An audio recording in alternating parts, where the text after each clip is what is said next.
پیسہ خوندی کول او نه لګول دا ډیر خراب چیز دی د انسان د پاره. او چې کومه پیسہ دې خرچ کړه پزان دې خرچ کړه، پزان په بچو دې خرچ کړه، په خزه دې خرچ کړه، په گاونډي دې ولګوله، په عام مسلمان کونډه رونډه دې ولګوله، جماعت مدرسه غریب له دې ورکړه، دا ګل شوه، ګل دې ته ګل وای. د دې فایده به په دنیا کې الله درکوي او په آخرت کې به الله درکوي. ما خو ویلو چې صحابو ته به رسول الله صلی الله علیه وسلم حکم وکړ، هغې کې به دویمه خبره نه وه. خود حضور پاک څومره سخي و، د حضرت عمر فاروق رضی الله عنه نه اس واغشت، په بخاري شریف کې راځي. هغه وی د الله رسول زه به پتا اس خرڅوم، اس ستاسو نه په بیه علم اسې ته واغشت، پیسې حضرت عمر له ورکړې. اقه ټیمې د حضرت عمر زوی ته عبدالله ابن عمر تبخیراتی ورکاغلی ورک اداوان پلار نه ولا واغشت، پیسې ورکړې او زوی له ورک. دا سیم کولی شو چې پلار ته وی چې دا است زوی له ورک، نه خپل پکې ځان را دن نه کا، په بیه واغش پیسې ورکړې او فورا او مغه اس په هغه مجلس کې دا غزوی عبدالله ابن عمر رضی اللہ عنہ توبہ. صحابو کے اللہ دا پیغمبر صلی اللہ علیہ وسلم دق صفتون اخو. دا عبدالله ابن عمر رضی اللہ عنہ یوزل دیو حسر اخوا کے پلار تیرے دروان یو غلام و یو امرئے اغگڑ چیلے سرولے دی پیسے امتحان کئی، ازمائش پہ کئی، گوری کی دا علق دا دا سا سوچتے دا سا نظریہ دا. عبداللہ ابن عمر اغالک تاوی خو اغالک دے نا پیجنی چی دا حضرت عمر زوی دے. علکوی یو گڑ چیلے را باندے خرس کا او تاوی دا خو زمان ندی، دا خو دا بل چا دی، دا خو غلام ایم، دا خو دا بل چا دی، دا غد اجازت نا بغیر خود نشم خرسول. عبداللہ ابن عمر رضی اللہ عنہ تویدہ سے کا یو گڑ را باندے خرس کا، اس پہ دل تستا پا مخ کے علال کو او سرمن بتیو باسو پوخ بے کو تبام غخو خرے امنگ بم غخو خرے. اور تیب مشرمہ خطا تاوی چی زمان دی پردی دی نو پردی گڑ را باندے سنگا در باندے خرس کا. مالک بس ہوئی چی گڑ دے سکا دی پیسے ازمائش کئی ویدہ سے ہوکا چل دیتا خیم گڑ را باندے خرس کا پیسے والا پیسے بناغ دے کستابش وخا با مونگ دلتا سورتکو تبا مخری مونگ او که بیگال مالک درنا تپوسو که چی پا دے گڑانو کی خویو گڑ کم دے ورطوے شرمخ وڑا لے شرمخ راغے وی تختاو پا دے غرونو کی پا خوا پا دے شاڑو کی شرمخان بڑیرو پیسے بم نقدے کے مالک بم در تسونوی غوخا بم مخری منگ بم مخرو. چی دا خبر اکڑا غلام قبلے تا مخ کڑے او اسمان تے گتونی ولا وی این اللہ، اللہ میں کم زیدے، اللہ میں نہیں. چی توے مالک بدن خبر نشی نو مالک بخپل کار کئی اللہ خبری گی. فین اللہ دما اللہ با کم زی چی دا گٹ پتا پردے خرسوں پیسے جیب کے چو موقع دروغ وے ما خو اللہ بھی نہیں کنا. زمارونو گوری دا بنیادی خبر دا. رسول اللہ صلی اللہ علیہ وسلم فرمائی چی اوہ کسان با دا قیامت پر دا اللہ دا عرش دا سوری لاندے بھئی اوہ کسان پاگا اوہ کے یو کس اغا دے ذکر اللہ خالیا ففادت عینا چی اللہ زان ترا یاد کی او دے سترگی اوبیگی اوخ کے تے اوبیگی او زان تا اللہ را یاد کی اس سوکم نی او پڑکے دا اللہ یر پرتی یو دا کستے. دا بنیادی سے دے مونگ آئیو مڑا پلان کے خوشتا نا یر پلان کے خو نشتا ذرا شمڑا چیر سمے ہوئے دا بنوے اس سوک نشتا او اللہ شتا اللہ دیوی نہیں کہ غلط کار کے کہ خکے اللہ دیوی نہیں. دا اللہ نا غیب نے کہ دا کور پا گھٹ کے پا بلستن کے دنم گناہ کے پا په خدای قسم الله ته خبردار دی که پټه نیکي کې رسول الله مبارک فرمایي په دې خلاص ورکا چې دا ګس لاس در نه خبر نشي که ته وې دې نه خو څوک خبر نشو هېڅوک دې خبر نشي خو رب ته خبر دی الله دې ویني الله به پې اجر درکوي او په دې خدای ډېر لوی اجر ورکوي عبدالله ابن عمر پوه شو چې دا سړی خو د خدای نه یریدونکی دی دا غلام لاړ وی دا ګډه چیلی د چا دی او ته د چای وی د پلان کې نیغ لاړ هغه مالک لی وی ستا ګډه چیلی ما ولیدې د احد په خوا کې سری دی خرڅی خو نه وی ولې نه خرڅوم وی په څو وی په دې بس پیسې ورته نغدې کړې وی داسې وکړه دا غلام هم را باندې خرڅ کا وی دا مې هم در باندې خرڅ کړه پیسې یې غونډې ورکړې او مې هغه غلام واغېشت او مې هغه ګډه چیلی واغېشتې ماښام ماسخوتن چې هغه غلام ګډه چیلی مالک له بوتلی مالک ورته ویله که ما خو تم خرڅ کړی او دا ګډه چیلی مې غونډې خرڅې کړې په چا د عبدالله ابن عمر د عمر په زوی باندې زال ته بوځه هغه لی ګډه چیلی راوستې دروازې والا وله روتو ما هغه سړی وایي دا خو هغه وختینې کاکاجي دی وی دا ګډه چیلی تا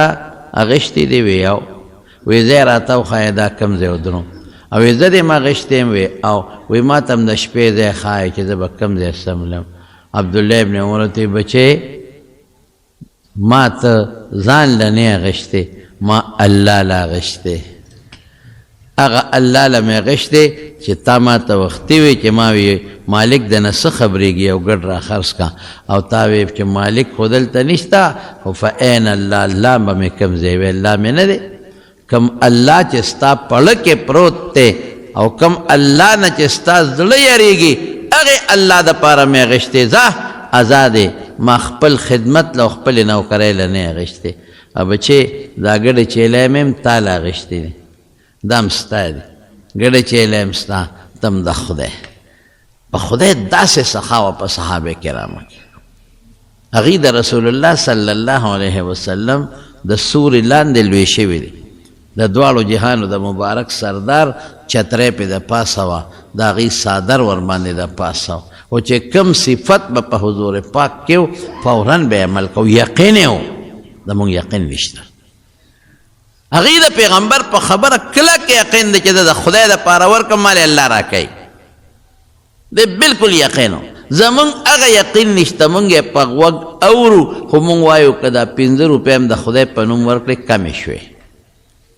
که دا 100 روپۍ هم د خدای په نوم ورکړې دا کمې شوې که دا 1000 روپۍ مو جومات ته د خدای په نوم ورکړې دا کمې شوې هغوی به وی نه دا ظاهر کې کمې شوې خو په حقیقت کې د دې بدل الله په دنیا هم راکوي او د دې بدل به الله په آخرت کې هم راکوي بنیادي څیز دقه یقین دی زمونږ د علما وی حج او عمره د اسبابو د غنا نه دي څه مطلب چې څوک هم حج او عمره وکړي دی به غریب کېږي نه او رسول الله مبارک هم فرمایي چې حج او عمره ینفیان الفقره دا فقر ختموي هلکه ولې فقر ختموي ځکه ډېرې پیسې دي د الله په لار کې ولګولې نو چې دې ولګولې نو تا به خدای غریبۍ نه خدای به د مالدارۍ د دې بدل به خدای درکوي مونږ څه وایو اوهو دا خو 15 لکه روپۍ په حج لګي په دې خو زما د زوی واده کېږي اوهو دا 15 لکه روپۍ به زه څنګه لګوم دقه زموږ سوچ دی پیغمبر یو څه وایي مونږ په خولې وایو چې مونږ د نبي علیه السلام تابعدار یو او د حضور پاک اتباع کو لکه هغه یقین نشته چې کم د صحابه او کم مونږ له پکار پیسې لاړې مونږ وایي رانه ولګې او یوازې دا نه چې بالکل د خدای په نوم دې ولګولې که نه خرچه دې وکړه بدل دنیا کې خدای در نه که یاد وسه خو یو څیز به پکې وي چې الله دپاره بالکل چې دا نیت دې پکې وي چې الله د ریاکارۍ نه لا تبطلوا صدقاتکم بالمن والاذى دا به نه وی چې زه په تا احسان کوم دا به نه وی چې په مړه تعالی بل ما پیسې درکړې ما له کار نه کې ما ورسره څونه ښېګړې کړي دي او نن مې ورته د یو کار وی او رالی ونه کړ دا نیت به نه کوې په ډېرې صدقه دوړه شوه د چا نه به تمه نه کوې په تمه به شیشې نه ورکوې دا به نه وی په هغه به احسان نه کوې وایي ما دله دا شی در کړی دی وایي مونږ خو دې غر کړو که نه ټول عمر مونږ وایو که نه یاره د سره ما څونه ښېګړې کړي دله ما څومره جامې دله ما څومره جوړې دله ما دونه ښېګړې او دی ما سره ګوره د ما خبره نه مني نو که ښېګړه یې د خدای دپاره کړي نو ولې یاد د مونږ دا ټولې قصې چې څومره دي د الله دپاره نه صرف الله ده یو د عبرت قصه مې درته مخکې م کړې وه بعضې دوستانو به نه اورېدلې یو هلک په لاره تېرېده میډیکل ریف دا داروګان ماروګان د دې د اشتهار کوي او دا په ډاکټرانو ګرځوي چې د دې کمپنۍ دا دارو دي دا دي دا ښه دي داسې یو سړی په لاره تېرېده او سخته ګرمي شوې واه سخته ګرمي د دې ګرمۍ نه دا مخ تک سور راوتی و یو بوډۍ ښځه په یو کور کې اوسېدله هغه بوډۍ بار راوتی وه بوډۍ چې بار راوتی روی کتل نو دا میډیکل ریف دا هلک په لاره تېرېږي او ګرمي شوې ده او سخت دا مخ یې تک سور دی هله ورته وایي بچې دا دننه شه یو پوټې دمه شه او لاړ او یو ګیلاس پی وله راواغېشتل او هغه هلک له یې ورکړل بچې ډېره ګرمي دې شوې ده مخ دې د ګرمۍ نه تک سور دی دا پی وڅښه په هغه هلک یې هغه پی وڅښل یو ګیلاس پی او لږ یې دمه کړ بچې دلته کښېنه چې دا ګرمي ختمه شي نو بیا به ګوره یو ښځه ده یو ګیلاس پی دی په هغه هلک باندې وڅښه زمانه ډېره زیاته تېره شوه لږه نه ډېره زمانه ډېره موده تېره شوه دا بوډۍ دې کور کې اوسېده دا غریبه چېرته بېهوشه شوې ده بیماري پرې راغلې ده ګاونډیانو وړې ده هسپتال ته چې هسپتال ته یې وړې ده هلته کې د دې علاج شوی دی چې علاج یې وشو د زړه تکلیف ورته بای پاس اپریشن یې ورته کړی چې کله دا بلکل ټیک شوه هغه هسپتال کې خو بل رست والی یا مخکې جمع کوي یا رست والی او ټول دارو درمل او خوراک مراک په هسپتال دا بار ملکونو کې اوس هم داسې شته هر څه ورکوي چې دا ښځه جوړه شو ټیک شوه او دا ډسچارج شوه او ورته یې وایي چې ته بس ته جوړه شوې ته ځه ته مونږ بېهوشه راوړې وې مونږ د زړه اپریشن وکړو ټیک شوې نو چې دا هغه کاونټر ته لاړه چې کوم ځای نه هغه دا ډسچارج کېږي نو هغوی ورته بل راویسته چې په تا دومره لکه روپۍ خرچه شوې ده ښځې په ځان راکېښودې تا خدای پاک غر کړم ما څه کار و ما سره دونه پیسې کم دي ما سره دومره پیسې کم دي زه د کمې راوړم او هغه چې هسپتال ته راوړې هغوی ته یې هم خیرې کولې دا د خدای غر کې زه سله راوړم خو بوډۍ ښځه مړه به مه کړه زه د هسپتال ته چا ولې راوړم ما له ولې علاج کوم ما سره دومره پیسې دا د لکونو روپۍ اوس کم دي پرایویټ هسپتال ته یې راوړې ما ته ته په مصیبت اخته یم هغه ورته وایي هغه سړی یا ښځه او ته یې ترورې چغې مه وه نو وایي پیسې د کمې وایي ته خبره خو وګوره دا کاغذ ته واړوه چې کاغذ یې واړو نو هغې باندې یې لیکلي و چې ستا پیسې وصول شوي دي پیډ ختم وصول شوي دي نو بس دا لکه خوشحاله خو شو چې پیسې خو زما بل چا ورکړي دي زه دې نه خلاص شوم خو دا پیسې مې چا ورکړي دي دا راته ووایي چې زما دا دومره لکونه روپۍ خرچه چې په ما شوې ده نو دا چا دا پیسې ورکړي دي څوک داسې یو انسان و چې زما دا قرضې خلاصه کړې ده لکونه روپۍ نو هغه سړی ورته ووایي ترورې ته لاندې خو ګوره که نه نظر دې لګي که نه لګي نو لاندې پکې په انګریزۍ کې یو جمله لیکلې وه چې تھینکس فار اے ګلاس آف ملک چې د یو ګیلاس د پیو شکریه د یو ګیلاس د پیو شکریه چې ښځې پته ولګوله دا پرایویټ هسپتال د هغې هلکو چې کوم هلک باندې دی پیس کړي هغه خدای کامیاب کړی دی مالدار کړی دی هسپتال یې جوړ کړی د زړونو قیمتي او چې څنګه یې دا ښځه راوړې ده هغه لیدلې ده نو هغه پېژندلې ده چې دا خو همغه ښځه ده چې یو وخت یې په ما یو ګیلاس پیس کړی فري علاج یې ورته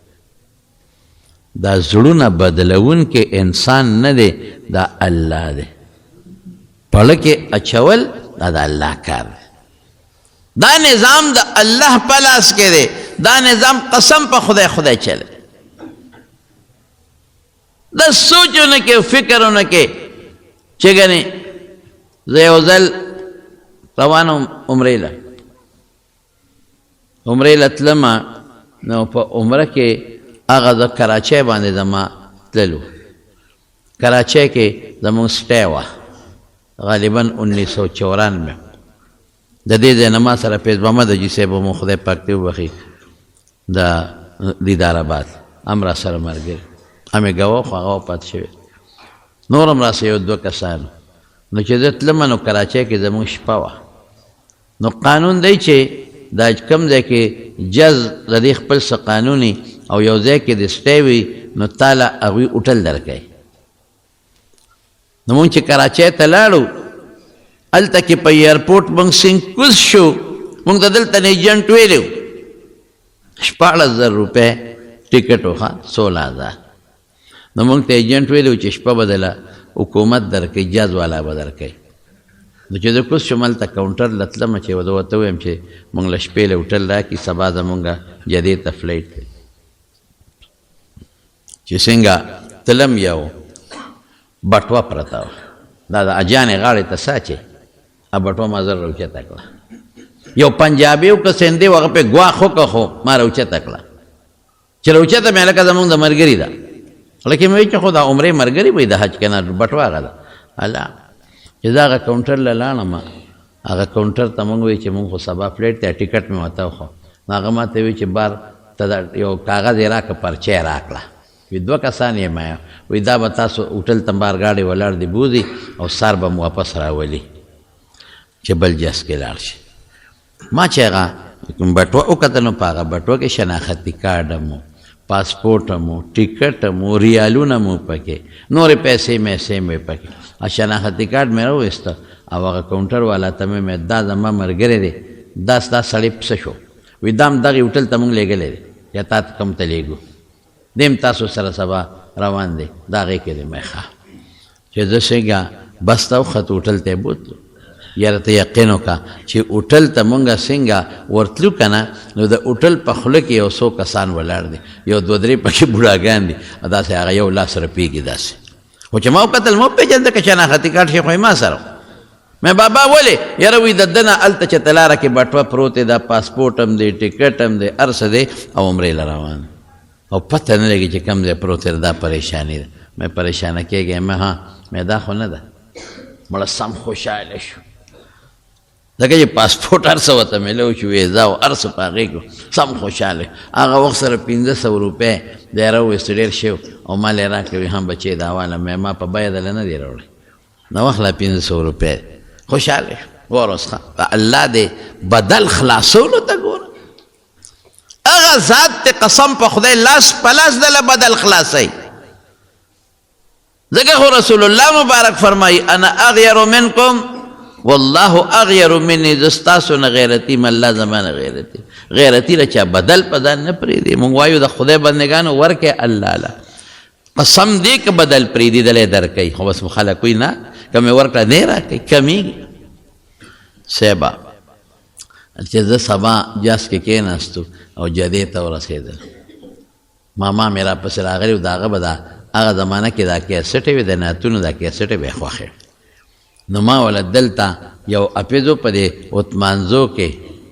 ډېر ښکلی حافظ و هغه به هغه نعتخواني کوله لکه څه نوم یې حسین شاه پیس هغه نه مې ولا کیسټ ډک کړی د نعتونو چې زه څنګه لاړم ایرپورټ نه بار یو برجی وه داسې هغه برجی سره مې خپل بیګ او ما سره م بټوه وه هغه هر څه کېښوده د ده په انتظار یم دغه د چراغ یې ودرېده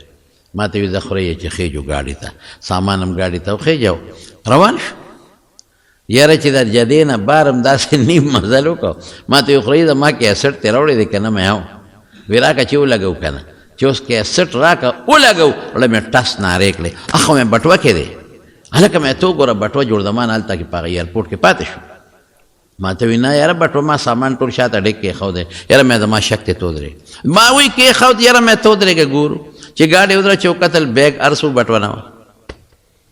ځه اوس څه کې بټوه کې پیسې هم دي ریالونه هم دي او نور هر څه پرېږده پاسپورټ او ټکټ هر څه پکې دي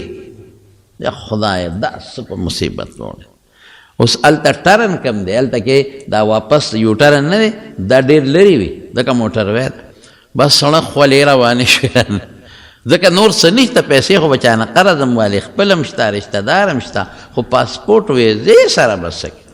هغه غریب نم خولې بیګي منډې منډې تلو یو ځای کې ټرنو، هلته کې م ګاډي راته وکړه،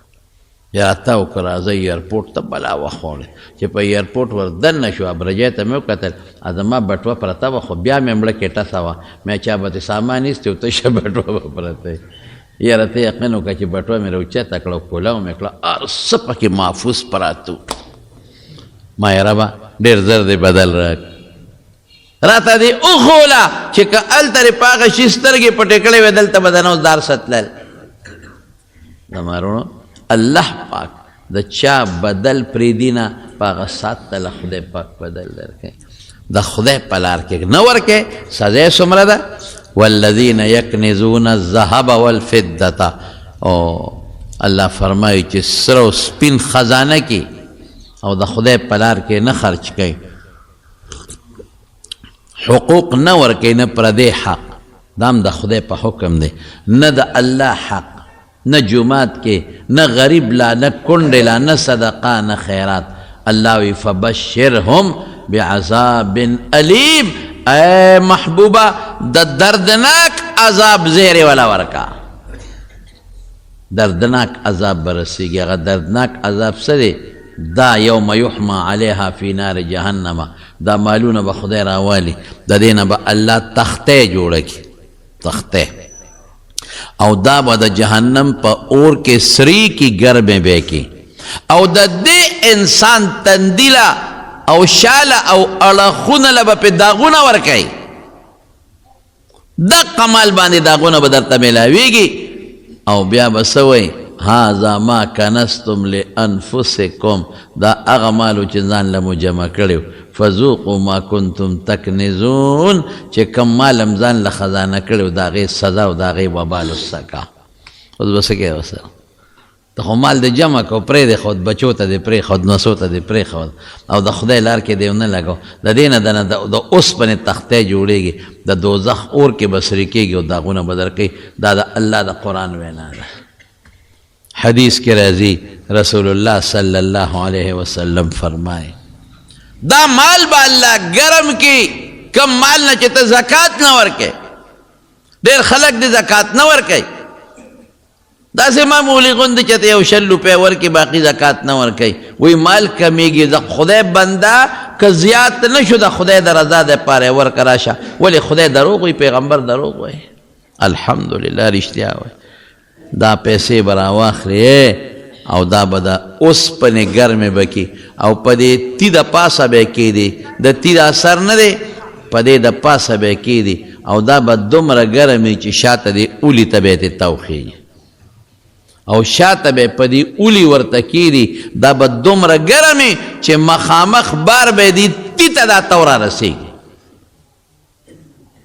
او رسول الله صلی الله علیه وسلم فرمایي، او بلکې قرآن کې راځي سیطوقون ما بخلوا به یوم القیامت. بعضو خلکو له به الله داسې وکړي چې د دې مار نه به، د دې مال نه به خدای اجدها جوړه کړي، غټ خامار به ترې جوړه کړي. هغه خامار به راوالي او دله به یې په دې غاړه کې راواچوي، او دا وښکي به وله شوکوي، دا وښکي په دې به ورته چکونه لګوي چې په دې خولې تا مردار مال خوړلی دی، زکات ته نه دی ورکړی، صدقه خیرات ته نه دی کړی، دا وښکي به ورته راکاږي، چکونه به لګوي، او مار به ورسره خبرې هم کوي، انا کنزکه انا مالکه، زه ستا خزانه یم، زه ستا مال یم، ګورې ښه ستا خزانه. ټینګ شوه ته اوس د مارونو دا ولې مونږ د خدای په لار کې خرچې نه کوو؟ دا مال ولې نه ورکوو؟ مونږ یریږو چې کم به شي، دغه بنیادي وجه ده. نو پیغمبر وایي نه کمیږي، الله وایي نه کمیږي. ښه نو دا کم شو، ته وایې کم شو، نو دا کمېدل د ښه دي له دې نه چې په قبر کې او په آخرت کې په الله سزا درکړي. رسول الله صلی الله علیه وسلم فرمایي چې چا باندې په څاروو کې زکات واجب شوي لازمي او نه ورکوي، وایي د قیامت په میدان کې به دې خدای غټ کړي، او په دې میدان کې به یې خور کړي، داسې وجود به وله غټ کړي او خور به کړي، او دا څاروي به پسه ګرځوي، دا چې کوم څاروو کې زکات نه دی ورکړي. دا به د پاسه تاویږي ګرځئ او چې کم څاروي هغه د اوښان وغیره دي چکونه به پې لګئ او چې کم د ښکرو والا څاروي دي ګډان او غویان وغیره نو په ښکرو به یې وی کم څاروي چې هغه بنده پیو له ساتلی وي نو په هغې کې زکات نشته ځان له ساتلی یو دی که دوه دي کم څاروي چې هغه یو انسان تجارت له ساتلی یو هغې چې د قلبه ساتلی د کار پې کوي خیر دی پروا نشته که قلبه دی له ساتلی چې مزدوري به پې کوم خلکو به پې یوې کوم په دې هم زکات نشته غوی سنډی دی له اخیستی دی چې زه به پې کار کوم ریړه به پې چلوم خلکو له پې مزدوري به پې کوم بار به پې راوړم په دې کې هم نشته ځان له کار له ساتلی په دې کې هم نشته هغه څاروي چې هغې تجارت له اخیستی دی دا تاجران اکثر ګډان چیلي او یا څاروي اخلي او خرڅوي تجارت دپاره دې کې ګورې زکات شته یو هغه یو قسم څاروي دی هغه دلته نشته دا ګډان چیلی چې سرن لی اخیستي یا اوښان هغه سری د بلوچستان کې شته په دې سند کې شته زمونږ په وطن کې هغه نشته دی زمونږ وطن کې را دوه قسمه درې قسمه څاروي دي یو یې خپل کار له اخیستي زمیندارو کروانې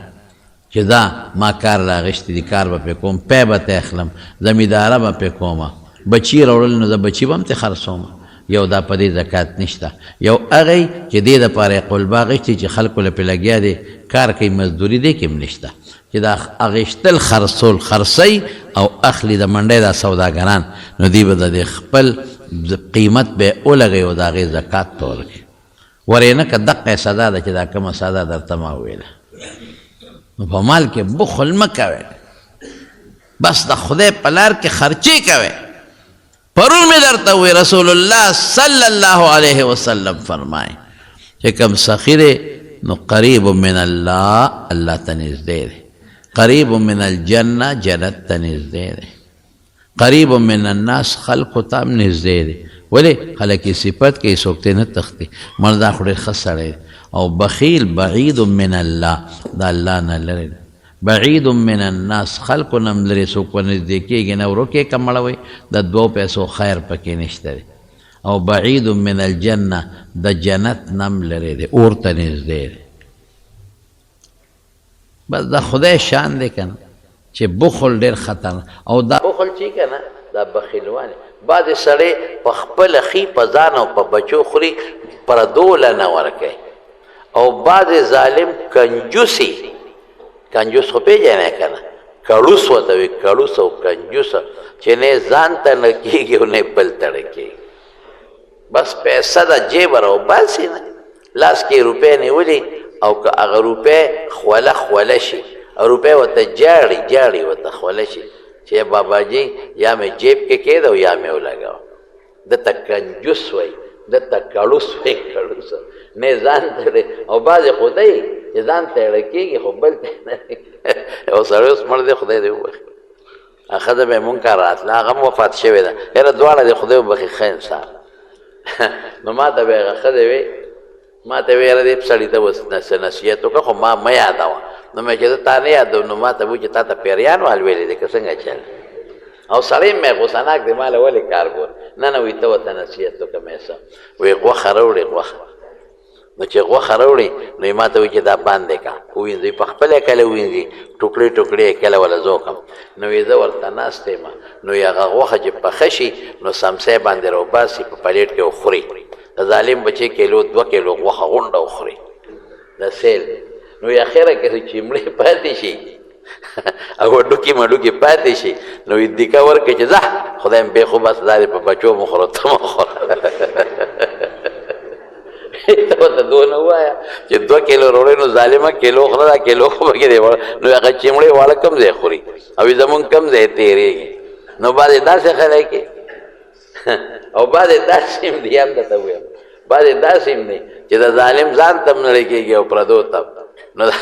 د هغه کور والا دی خدای وبخي هغې به وي وایي د سپېره نه ځان تړی کېږي او نه مونږ تړی کېږي نو وایي مونږ خو هر څه راوړو وایي د کندونه غنم دانې خرڅو د ده نه پټې او وایي ځان له غوښه هم راوړو او وایي چرګان هم راوړو هر څه راوړو وایي مونږ ښه خورو او وایي دې سپېره ټماټر ټکو او له ورکو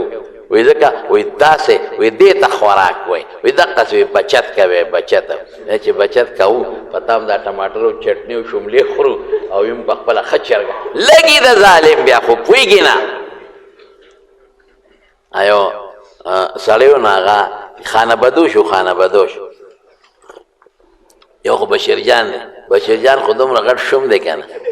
توبه وباسه چې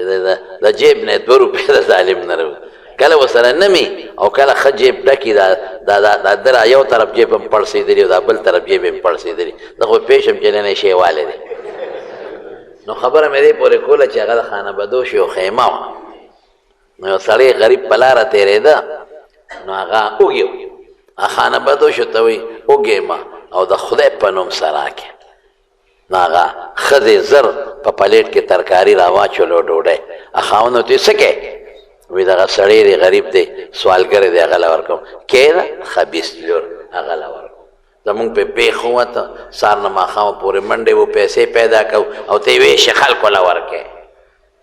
ښځه ورته وي خدای دې بیخ وباسه د شومپړق بچیه غریب دی اوږې دې بس ځان لرې ګټي دا زما مال دې ما راوړی دی ته یې ویشې او ته بیا وایي ګوره د خدای نوم یې واخېسته د الله د نوم نه قربان دا لږه روټۍ ډویک کېده ښه د غریبه خو بیا د خاوند نه یېرې هغه ډوډۍ پې کېښوده دا غریب لاړ هلته د خانه بدوشو بله خیمه لګېدلې هلته یې آواز وکړه روډۍ راکړې اوږې ما هغه سړی ښځې ته وایي هله شابه غریب دی د خدای او دغه یو نوړی ډوډۍ او ترکاري راواله ورکړه ښځه ورته ولې ورکړه وی خدای دې بیخ وباسه زما مال دی ما ګټلې ده ته یې ورکړه وی تا ګټلې ده خو ما پخ کړې ده اور ما بل کړی پوکي ما والی تو ما تیر کړی دی ورکه ورکه ورکه نو ښه دې ورنه کړه نو دې سوالګري وخندل نو هغه سړی ورته وایي ملګري ولې دې وخندل وی او مې خندل دی چې خبره مې لوړې غوندې ولیده نو هلته ښځې راکوله خو سړی شومپړق و هغه را باندې خدای ونیوه دلته ته راکې ښځه شومپړقه ده هغه را باندې خدای ونیوله نو هغه سړی ورته وایي دا څه ده خندا خبره خو نه ده وی هغه زما خور ده او دا سپېره د هغه خور ده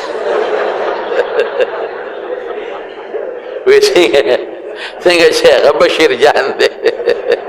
څنګه چې هغه کړوس دی نو دغه رنګې دا خور هم کړوسه ده او څنګه چې زه سخي به نو خور به هم سخي ده دا خور ده هم سخي هغه هم سخي هغه بېوقوف کړوس دی نو دا هم کړوسه نو بعد دی که نه چې نسبن د خدای شان دی که ته ورته مینت هم کې او زاري هم ورته کوې چې د خدای کور دی د خدای جومات دی مدرسه ده ورکه که نه او هغه پلار نه پکې دا صفت راغلي پلار کې د نیکه نه دا صفت راغلي خو پیسه ورسره ډېرې په خدای قنم خپې بلې خپې به ګرځي او دا سخا پوندې به یې نیولي دا سخا پوندې چې لکه راشي چې دا پوندې خدای لپاره اکمال وم خدای دې غر کا لږ مال دې دی لږ دولت دی په خدای د دې خلکو د مالونو نه شلېږي مال ته پاتې شو نوسوتا او ټوله ورځ دغه شملې دي او لاوڼ دی او چټني ده ولې که نه بچو له راوړې نه یې په ځان لګوي خدای ته وګورئ داسې مه کېږئ په ځان هم ولګوئ اسراف او تبذیر مه کوئ په ځان هم خرچه وکئ په بچو هم خرچه وکئ په ښځو هم خرچه وکئ ګاونډي له هم ورکئ کونډو له هم ورکئ یتیمانانو له هم ورکئ قسم دی ګورې قسمیت درته دا به نه وی چې یوازې زکات حق دی ان فی المال لحقا سوى الزکات د ترمذي حدیث دی دا چې په ګاونډ کې د کم د لوږې مري قسم دی د دې در باندې حق دی خدای به درنه تپوس کوي ته چرګان خورې قربې خورې او ګاونډي غریب ته ډوډۍ نه میلاویږي نن داسې دور دی داسې وخت دی چې خلکو سره د علاج پیسې نشته سلمان ما ته خبره کوله زما زوی وی هسپتال کې چې وم ډاکټر مریض ته وم دارو لیکل چې سار برالو سار که نه نو موږ وی دارو ما خو نه دی راوړه تا ته چې ما پرون لیکلي وو چې دا دارو راوړه وی پسه راوړه څه دی راسه د خلکو بچي د دارو د لاسه چې پلار او مور سره دارو نشته په هسپتال کې تړتکې وی او لاړل مړه شو خلکو سره د درملو د دارو پیسې نشته